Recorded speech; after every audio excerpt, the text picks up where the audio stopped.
Guys, and welcome back to my channel, and today's video is going to be something that is going to be interesting.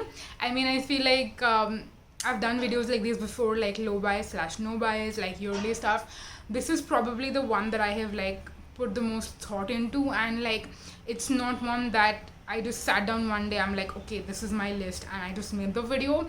I made this list a while back, really taking inventory of every single thing that I have in my collection and how long products take to use up. And I've done a lot of calculation and math, and then decided, okay, these are the things that really can make it to the list, and then these things might not so much be useful, because it's more likely that I probably put it in the list, but then I realized ki, acha, no, all these products I'll use up before the year ends, so then I'll have to buy new ones ultimately. So yeah, basically I put a lot of thought into this.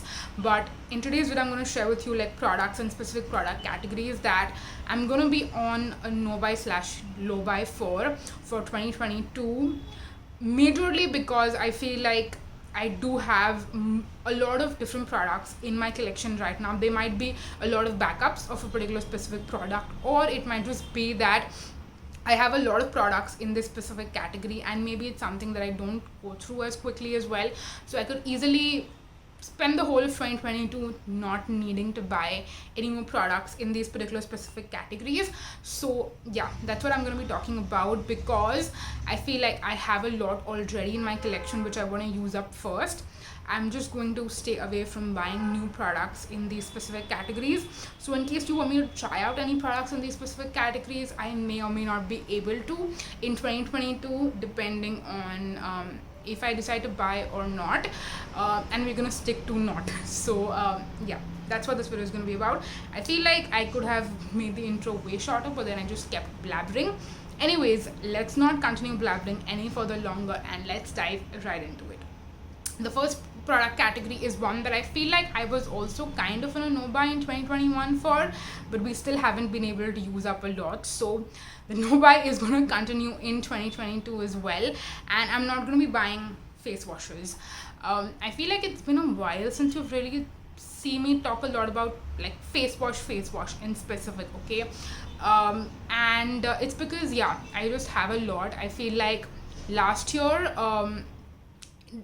and when I say last year, I'm not sure if this video is going to go up in end of December or like beginning of Jan. So when I say last year, I'm filming this in 2021. So in 2020, when the in the winters, when the Black Friday sale was going on, and then not Black Friday, sorry, Pink Friday in India, the Nykaa Pink Friday sale is what I'm talking about. I went, was it Pink Friday or was it their anniversary sale? I'm not sure, either of those times. Like the second half of 2020 is when I bought a crazy amount of face wash, like literally crazy amount of face washes. There was a time where I had like more than 20 face washes in my skincare collection, which was crazy, because I would say I go through 4 or 5 face washes in a year, not more than that, because it's not like I'm not using it all over my body. I'm just using it on my face, and you hardly require a pea-sized amount twice in a day. So it's very hard to go through face washes that quickly, at least for me personally. I don't know how you guys feel about that. So yeah, I just have a lot right now in my collection. But that being said, I do want to make one exception when it comes to buying face washes, and that is for the Body Shop Tea Tree Facial Wash. So this particular product is specifically my second cleanse when it comes to my evening cleanser. So in the morning, I will just use any face wash that I have lying around the house, and right now I have a lot of options in my house and in my life. But when it comes to the evenings, I will use my cleansing balm, and then when it comes to my second cleanse, I will not just use any face wash. I will only use the Body Shop Tea Tree Facial Wash, because that, for me, I feel like paired with any other cleansing balm, I just feel like it takes off my makeup and there is absolutely no residue left once I do this kind of a double cleanse. So for that reason, this is the only face wash that I will use in the evening. So if I go through my stash of my tea tree facial wash by the Body Shop in 2022, like I have right now one 250 ml bottle in my shower, and then I have a 400 ml bottle in my backup stash. And I am planning, like probably by the time you watch this video I would have already bought, but I'm planning to buy another 400 ml bottle that comes out only during the like the holiday season, again November December-ish time. And that probably will suffice me throughout the whole of 2022. But if I don't end up buying the backup this year and I rather decide like whatever I have right now is going to be good till like a good portion of 2022, then I may or may not buy, like I'll either buy it this year or next year, let's see. It depends on what I end up going with. But if I make an exception when it comes to face washes, this is gonna be the only exception as of now, hopefully, fingers crossed on that. So yeah, that's the first product category that I'm not going to be buying. Moving on, next is moisturizer. Now this one I'm not going to go on a complete no buy, but it's going to be a pretty low buy. So I currently have a good amount of moisturizers in my collection. I have like all 4 moisturizers by the Earth Rhythm. I have a lot of backups of my Plum Green Tea Renewed Clarity Night Gel. And when I say a lot of backups, I mean like I have 3 or 4 tubs of that one. What other moisturizers I have? I have the Pond's Gel Moisturizer. I have one box, like one container of that one still left in my collection. And then I have some K-Beauty stuff as well, like the Purito Moisturizer, Clarity Lotion by Pure Bubble Skincare. What else do I have? Basically I have a lot of moisturizers, and I do feel like for majority of 2022, like at least the first half of 2022, I'm sorted. At least even till the first half, it's, I don't really think that I'm going to need to buy any moisturizers pretty much. I want to say the only moisturizer I might need to buy is the phytoceramide. Like I do have one bottle, but once I go through that, I feel like I don't have any like thick heavy moisturizers. So if I need any for like nighttime, then I might need to like buy that. But otherwise, I don't really feel like I need any moisturizers at all.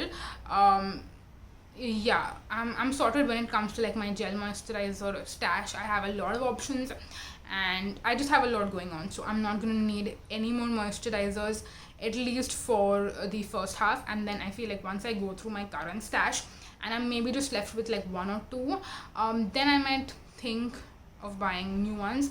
So I should probably do like an update on this video like mid-year, like end of June, and then we can see where we are and where we stand with this low buy no buy situation.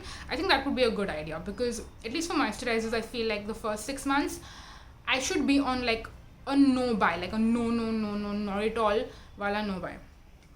Moving on, next, the third category is actually, when it comes, like it's a makeup category, it's not skincare related, and that is lipsticks. When it comes to lipsticks, I have, I think, 15 or 20 lipsticks, if I'm being completely honest. Like I have a lot of lipsticks, and for the most part, those 15 or 20 lipsticks consist of 70 to 80% either it's a nude or it's a nude pink. So like when I say nude pink, what I have currently on my lips, and then when I say a nude, it's like a true nude, like a more warm to neutral kind of a nude.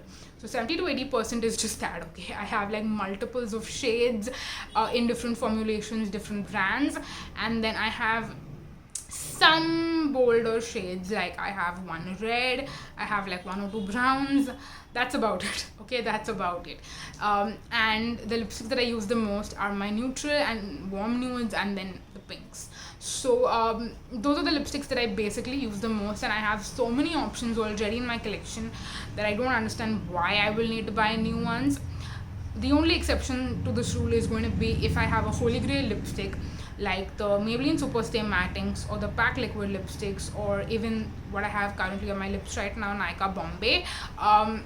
I'm trying to use it up, but I'm not using it up because I want to finish it. I'm using it up because I've heard that the formulation dries quickly, and if I use it up but I still want to have it in my collection again, I'm not going to wait to use up other stuff. If I really have a favorite formulation that I absolutely freaking love and cannot live without, then I'll just buy a new one.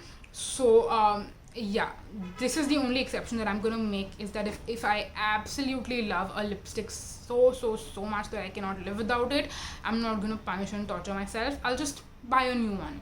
But that only applies to like my favorite lipsticks. I'm not gonna be buying newer lipsticks to like try out, at least for a while. For a while.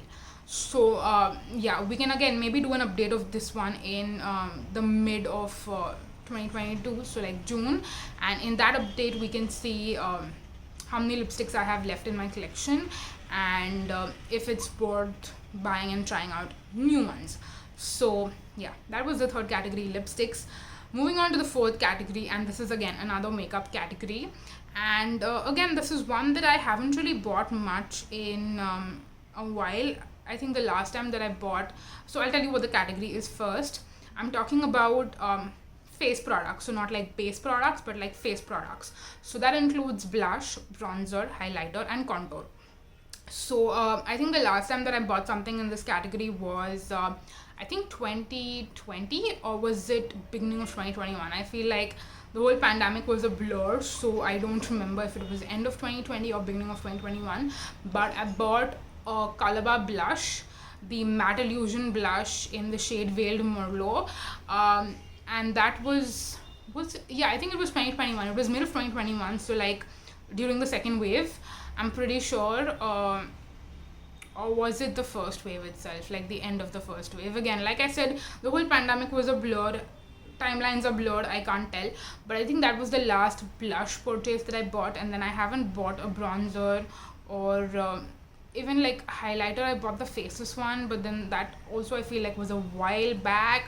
So I haven't bought a face product in a while, and I don't plan to, because again, I have a lot of stuff already in my collection and it takes forever. Like I feel like the one product that's the hardest to finish up, like lipsticks are also not that hard for me, but face products are just really hard. Be it bronzer, be it blush, even highlighter, these are really difficult to use up. And I don't have a lot, but I have quite a few in my collection, to the point where I really don't feel like I need more for even like a year, maybe even 2 years, honestly. Like when I say 2 years, I mean 2022, and then even 2023. I feel like I can easily live without buying absolutely any face products. So yeah, there is basically no exception to this one. I'm just going to use up a good amount of what I have, and then I feel like for the whole of 2022, I really should not need to buy any face products at all, no matter what category it is. So yeah, no exceptions to this one. And moving on to the last category is one that again, it really depends, but for the most part, so there are some purchases that I've made when it comes to this category recently, and let me tell you what the category is. I feel like I just start talking and then I forget to even name the category, and then it's like, what is she even talking about? I'm sure some of you might feel like that, so let me tell you what the category is first. Perfume. So when I say perfume, I'm specifically mentioning like full-size bottles of perfumes. Like I love trying out and testing out different like decants and samples of perfumes. I feel like it's really fun to try and test out like new perfumes, find out what my favorite fragrance families are, what kind of perfumes I really like. I feel like that's a really fun experience, and that's something I don't mind like spending money on. Again, I have to figure out a way to keep track of that and not go overboard in that particular category as well. So I'll update you on that. But when I'm saying that I don't want to buy perfume in 2022, I'm specifically talking about like full-size bottles of perfumes. So like 50 ml, 100 ml, that's what I'm talking about. So I have a good amount, I feel like, right now in my collection, and then I'm also curating my collection officially and unofficially. I don't know when the official announcement is going to go out of my perfume curation journey, but yeah, that's also happening. And if it's already up, like my video when it comes to what I'm really planning on doing, then it's not a surprise to you anymore. You know already what I'm talking about. But yeah, when it comes to full-size bottles, I'm really working out on a very different spectrum altogether. And to really make it meaningful, it's very important for me to not buy any full size perfumes, at least not right now, and without putting any thought into it. Now the only exception to this particular one is my one in one out kind of situation that I have going on. And it's not exactly one in one out, it's basically if I use up a 50 ml bottle of perfume, I'm allowed to bring in another 50 ml bottle of perfume. And if I use up 100 ml bottle of perfume, then I'm allowed to buy either another 100 ml bottle or maybe like 250 ml bottles. Basically, whatever quantity I use up, that much perfume I can bring in back into my collection. That is allowed. But apart from that, nothing else is allowed when it comes to full size bottles specifically. So I've spoken about this already, but I just wanted to reiterate that if I buy any bottles of perfume in 2022, then it's going to be because I used up the same amount as well, and only then I'm allowed to buy more perfume. So this one is specifically going to be more of a low buy rather than a no buy. And I just wanted to like still mention that in this video, because I feel like that's going to kind of like help me keep my head in one place. So that's why I mentioned it in this video as well. But I'm sure you guys know about it if you're watching my other perfume related content, my perfume videos, the project pan, all of that stuff. This is probably not new information to you. That's why I also kept all of this towards the end of the video, because I know not every one of you stick out throughout till the end. So yeah, that was it for the video. I hope that I am able to stick to this. And again, like I said, we'll probably do an update in the mid of 2022 to see how the progress has been going. That way I'll be able to like keep myself accountable as well. Just thinking that if I do anything that I'm not supposed to do, then I will have to be embarrassed and ashamed of myself in the next 6 months. So let's just not do that in the first place. And I hope you guys can help keep me accountable, and let me know if you are also doing something like this in 2022. I feel like a lot of people are going anti-consumerism right now and are going more towards the minimalist lifestyle. So if you are one of those people as well and you're kind of going on your own journey, let me know. Maybe we can keep each other accountable. Share your thoughts with me regarding this topic in the comment section if you have anything to share. I would love to chat with you guys. But yeah, that's it for this video. Thank you so much for watching, you guys. Until next time, bye.